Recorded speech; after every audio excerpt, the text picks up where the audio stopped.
à ce générique parce que Leonardo DiCaprio s'inquiète de l'avenir du cinéma. Et je voulais votre avis, justement, vous qui réalisez des films. Il redoute que les salles deviennent des bars de jazz. L'acteur américain s'est interrogé sur l'avenir du 7e art dans une interview accordée au journal britannique The Times. Il se demande si le public a encore envie d'aller au cinéma dans une époque dominée par les plateformes de streaming. Il évoque également une possible transformation des salles qui pourraient devenir des espaces cloisonnés, allant jusqu'à les comparer à des bars de jazz réservés à un public de plus en plus restreint. Ça change à une vitesse folle, dit-il. Quel est votre sentiment là-dessus ? Eh bien, mon sentiment, parce que j'en ai beaucoup parlé avec Jérôme Sédou, qui est le patron de Pathé, qui a fait évoluer les salles.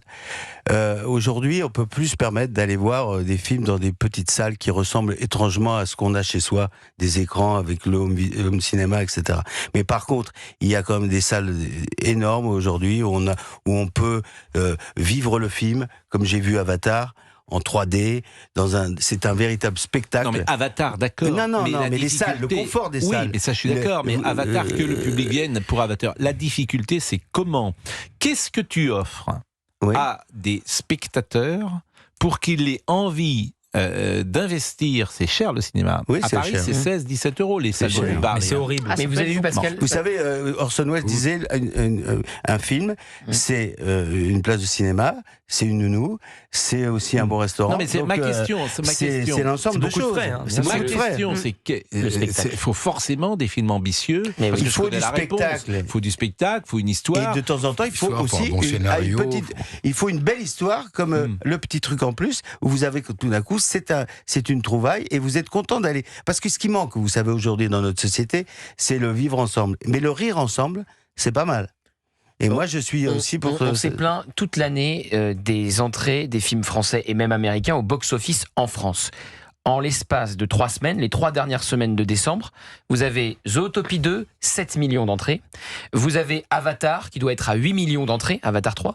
Et La femme de ménage, adaptée du best-seller, qui est en train d'atteindre les 3 millions d'entrées également en France. Donc ça fait 14 si j'additionne Zootopie et Avatar. Et on va atteindre Zootopie, c'est un film d'animation ? Oui, absolument, Pixar.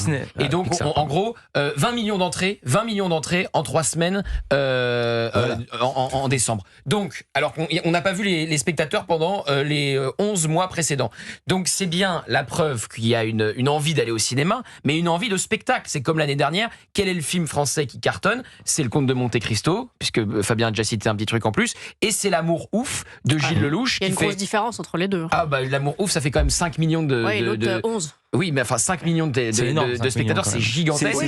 Pour un film d'auteur, Bon, Gauthier Lebret, Olivier Guénec, pourquoi disiez-vous c'est une horreur quand j'ai parlé du prix ? Mais le prix des places, aujourd'hui, c'est un truc de fou, Pascal. Il faut prendre des cartes, il faut prendre des abonnements. C'est impressionnant. Non. Les abonnements, pardonnez-moi, un abonnement, c'est... Mais vous le rentabilisez en 4 séances. C'est moins de 20 euros. Mais c'est combien un abonnement par... C'est une vingtaine d'euros, entre 20 et 25. Une vingtaine d'euros. 20 euros et tu vois autant de films que tu veux. Je dis que quand tu veux aller en famille aujourd'hui voir un film au cinéma, c'est très cher. Le spectacle, comme dit je pense que c'est même le sujet central. C'est le spectacle le moins cher. Mais évidemment. C'est moins cher qu'un match de football. Mais évidemment. C'est moins cher.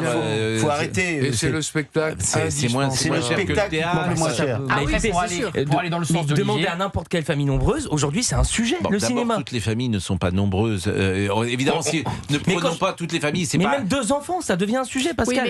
Les 2 parents, les 2 enfants, c'est d'énormes frais. Là où vous avez raison, c'est qu'on prend ce cas-là, vous allez à 4 voir un film, c'est une soirée au minimum à 50 €. Au minimum. Au minimum. Bien sûr. Parce que tu prends forcément des pop-corn, t'accompagnes ça. C'est de l'argent. Nous sommes d'accord. Mais c'est plus. Comme disait Fabien.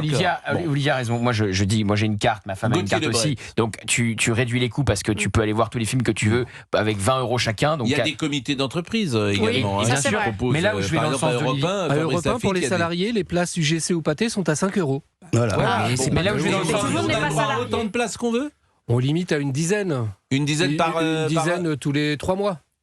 C'est pas mal, une dizaine tous les 3 mois. Ça fait 3 fois par mois à peu près, c'est pas mal. Si on y va, c'est pas toutes les entreprises, j'imagine. Mais là où je vais dans le sens d'Olivier, c'est que effectivement, face aux plateformes, les cinémas s'adaptent. change le confort en salle. Maintenant, je pense au Pâté Palace à Paris, c'est des sièges en cuir magnifiques.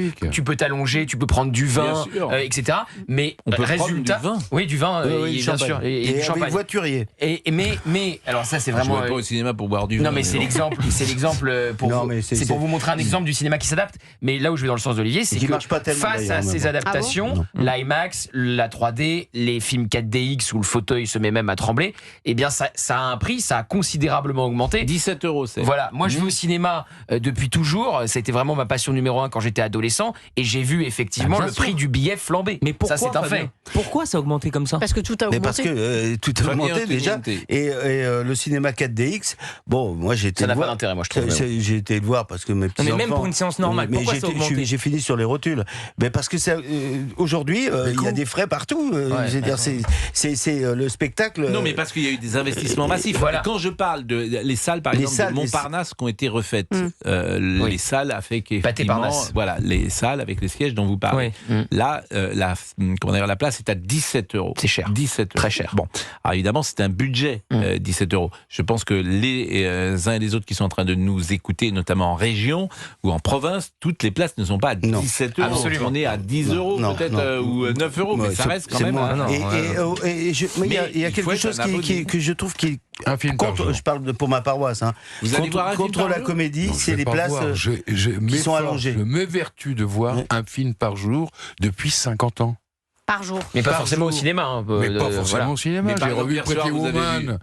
Ah bah oui, Pretty Woman, c'est pas vraiment nouveau. Ce qui se passe en du Bénur et des grandes vadrouilles. J'ai vu la grande vadrouille. Mais vous l'avez jamais vu, Pretty Woman? Chef-d'œuvre. Non, mais c'est chouette de revoir des films. Je ne fais que revoir les films. Oui, c'est rediffusé. Non, ce qui est génial, c'est faire découvrir des films aux autres aussi. Je vais vous dire, je regarde souvent des films des années 70 et l'autre jour, je vous ai appelé. Bon.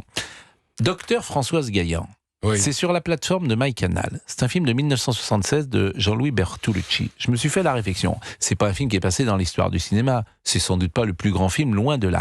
Il n'empêche qu'un film des années 70, avec Annie Girardot, avec François Perrier, avec la jeune Isabelle Huppert, c'est tout à fait sidérant de voir la qualité de réalisation, de mise en scène, d'écriture, de jeu également. François Perrier est formidable. Et j'ai regardé ça, je vous ai appelé l'autre jour.